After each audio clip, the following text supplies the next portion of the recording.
Hello everyone! Welcome to my channel. My name is Aileen. On today's video, gagawa tayo ng other variations ng bulletproof coffee kasi medyo nagsasawa na ako sa ganitong klase. Dun sa mga hindi aware kung ano ang bulletproof coffee is buttered coffee o kaya high-fat na coffee na iniinom ng mga tao na nagki-keto diet. So if you're not doing keto diet, please don't do this kasi high-fat ito and ang mga high-fat na pagkain or inumin is hindi dapat ipinapares sa high-carb na pagkain at inumin. Basic ingredient kasi ng bulletproof coffee is black coffee, dadagdagan ng grass-fed butter and MCT oil. Perfect yun to start your day or to break a fast kasi nga high-fat siya. Okay na okay rin yun kung nagki-keto diet ka pero nahihirapan ka na kumain ng enough na macronutrients, aka yung fats kasi syempre medyo mahirap nga naman na i-increase ang fat intake. And isa to sa mga trick para ma-increase ninyo yung fat intake ninyo. Kaya nga sobrang sikat ng bulletproof coffee sa mga nagki-keto diet eh. Tsaka halos mako-consider mo na siya as one meal kasi medyo mataas yung calories na meron siya dahil nga fatty itong coffee na ito. Pero dahil sobrang boring ng ganitong klaseng kape, gawan natin ng twist. Summer na, kaya gawa tayo ng mga iced cold version ng bulletproof coffee. Since for bulletproof coffee, maghahalo tayo ng good source of oil, butter, at saka ng coffee. Diba kung hahaluin mo yun or i-stir mo lang yan gamit yung kutsara, hindi talaga siya mahahalo. Kasi oil with water is hindi mo talaga mapaghahalo yan kahit anong gawin mo. Kaya para magawa natin ang bulletproof coffee, gagamit tayo nitong portable blender. Para sa ating first recipe, tada! Tapos na siya. Madali lang naman to, kaya bibilisan na lang natin para wala nang masyadong keme. Ang kailangan lang natin ay black coffee. Mag-a-add din tayo ng matcha powder. 1 tablespoon yung ginamit ko, pero up to you kung gaano katapang yung gusto ninyo. For me, enough na yon. Add din tayo ng all-purpose cream and grass-fed butter.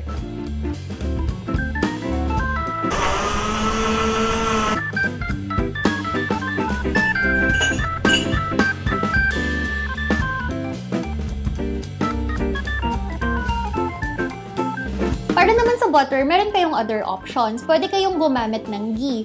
Pero meron kasing dalawang klase ng ghee. Meron yung vegetable ghee, tapos meron din yung galing sa animal fat. Ang pipiliin nyo palagi is yung galing sa animal fat. Huwag yung vegetable kasi hindi siya good for keto diet. Pasok kasi siya sa category ng inflammatory na oil or inflammatory na fats. Kaya please, wag na wag yun yung gagamitin ninyo. Ang difference ng butter at saka ng ghee is, yung butter kasi is dairy siya.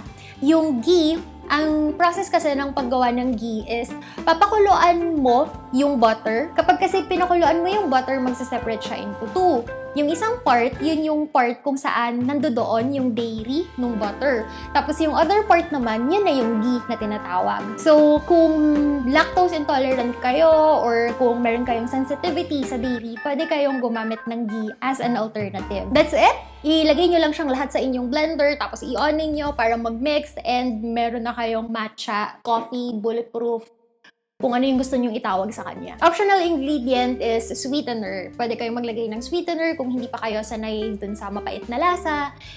Ako kasi as much as possible, hindi talaga ako nag-a-add ng sweetener sa aking inumin. For our next recipe, basics pa rin ng bulletproof coffee, which is our black coffee, butter, and MCT oil. Tag 1 tablespoon sila. Para sa measurements, guys, MCT oil 1 to 2 tablespoon, tapos butter 1 to 2 tablespoon. Walang exact na measurement kasi kayo yung makakapagsabi kung hanggang saan or gaano karaming MCT oil and butter yung kaya ninyong itolerate or yung appealing pa sa panlasa ninyo. As usual, paghahalu-haluin lang natin itong ingredients na ito. Pero para ma-upgrade, mag-a-add tayo ng all-purpose cream, 2 tablespoon pa rin, 1 teaspoon ng cacao powder,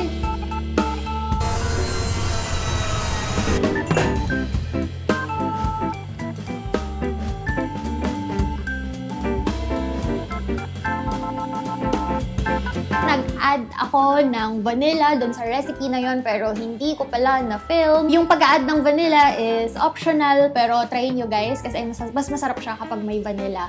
Tapos, again, pwede kayong mag-add ng sweetener pero for this recipe, hindi ako nag-add ng sweetener. And that's also the reason kung bakit 1 teaspoon lang or half teaspoon lang ng cacao powder yung nilagay ko. Kasi nga, masyado na siyang mapait kapag dinamihan ko. Kung maglalagay kayo ng sweetener, pwede yung damihan yung cacao powder. Yung pangatlong recipe natin is just like matcha, pero mas simple siya. Gagamit tayo ng tea bags. Yung ginamit ko para sa recipe na to is green tea with mint. Pwede kayong gumamit ng regular na green tea lang. Okay rin na paghaluin yung black tea at saka yung Earl Grey. Tapos okay rin yung jasmine tea tsaka Earl Grey. It's up to you kung anong combination yung gusto ninyo or kung gusto ninyo na plain lang siya, pwede naman. Kailangan lang natin is tip yung tea bag sa mainit na tubig. Tapos, palamigin natin, syempre, para hindi mabilis matunaw ang ating yelo. Naghalo ako ng cold water dito kasi medyo mainit pa ang aking tea. After this, add lang tayo ng 2 tablespoon ng all-purpose cream, 1 tablespoon ng MCT oil, and again, optional ingredient, pwede kayong maghalo ng sweetener.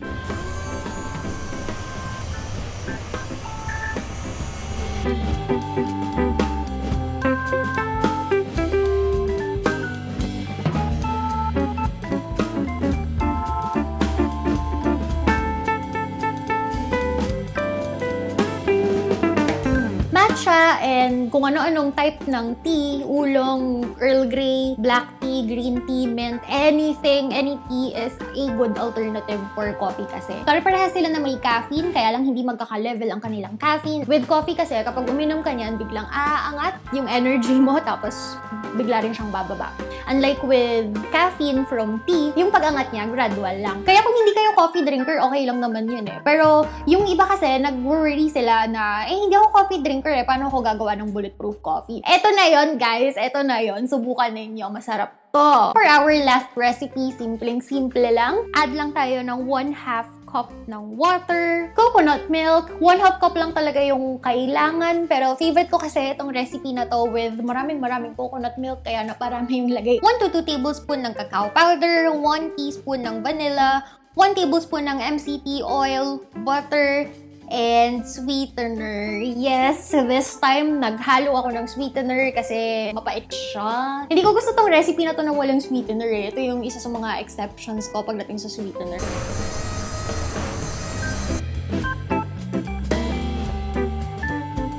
Alam nyo ba guys, itong same recipe na to, kapag yung water na 1/2 cup, isa-substitute nyo siya with all-purpose cream, tapos lahat ng ingredients same, tapos i-blend ninyo, tapos ilalagay nyo siya sa freezer. After 2-3 hours or 4 hours, kapag medyo matigas na siya, lasa na talaga siyang ice cream. As in, sobrang sarap niya. Parang siyang chocolate ice cream. Or kung masyadong marami yung halo ninyo na cacao powder, parang siyang dark chocolate yung lasa, ganun.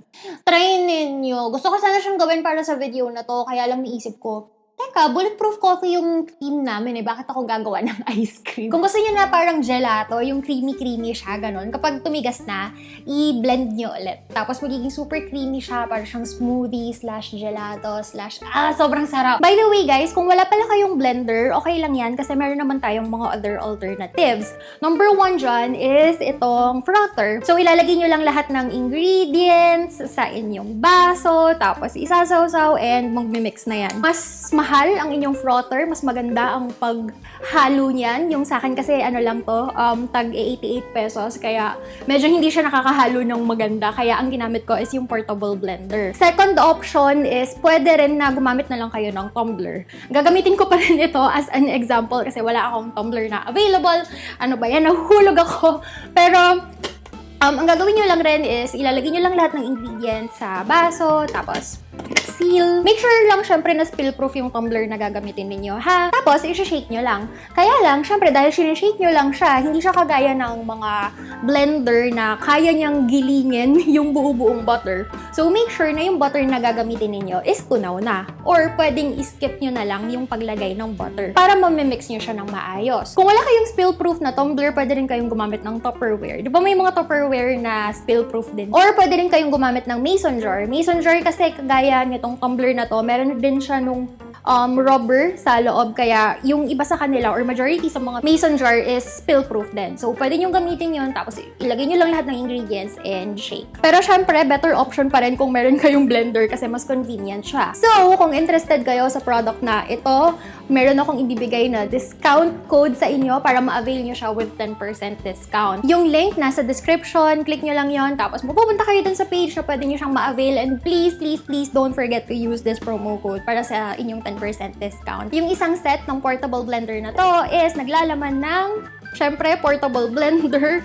So, ito yung glass niya at saka ito yung mismong yung mismong blender niya. So, andito yung machine. Andito sa taas yung saksakan for USB. And kapag sinara mo yan, sealed na siya. And hindi siya talaga napapasukan ng tubig. Ako pag hinuhugasan ko to, ganyan lang. Sinisigurado ko lang na nakasarado siya ng maigi. Tapos, huhugasan ko siya ng ganito. Ang dali lang, 'di ba? Kapag tapos ko na siyang gamitin or kapag na-blend ko na yung bulletproof coffee ko, tatanggalin ko lang 'to. Tapos ipapalit ko yung cover na kasama niya or yung lid na kasama niya. So magiging tumbler na siya. Tapos lalagyan ko ng maraming yellow kasi malaki yung glass niya eh. And aside from this, and yung blender, meron din siyang kasama na USB cable na magagamit niyo para i-charge ang inyong portable blender. And that is it. Share niyo naman sa comments kung ano yung recipe na nagustuhan ninyo or yung excited kayo na i-recreate. For me, at the moment, ang pinaka-favorite ko is yung matcha. Kaya lang, ubos na yung matcha powder namin. Hinihintay pa namin dumating yung in-order namin ang tagal-tagal. Kung ganitong mga type ng video yung gusto ninyo na gawin natin ng mas marami, again, comment lang kayo sa description kasi nahihirapan na akong mag-isip kung ano ba yung mga gusto ninyong type ng video. Last week, nagpo-poll ako and recipe videos yung most requested. Kaya, sige, ibigay ang hili. Pero, checkin nyo naman sa akin kung okay na ba to or hindi pa, or gusto nyo na bumalik tayo dun sa lecture type na videos natin. Anyway, thank you so much for watching. Have a good day. Bye!